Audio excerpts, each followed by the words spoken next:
কাটুরিগুলো সাজাবো। প্রথমে এখানে আমি ছোলা দেবো। ছোলা আর মটর, কাবলি ছোলা আর মটর সেদ্ধ করা আছে, নুন দিয়ে সেদ্ধ করে নিয়েছি।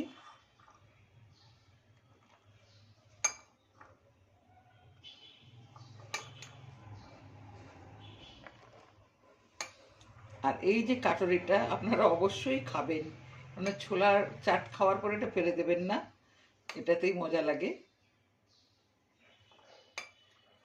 এরপরে আমি দিচ্ছি দই। আগে প্রথমে একটু লবণ দিয়ে দিই,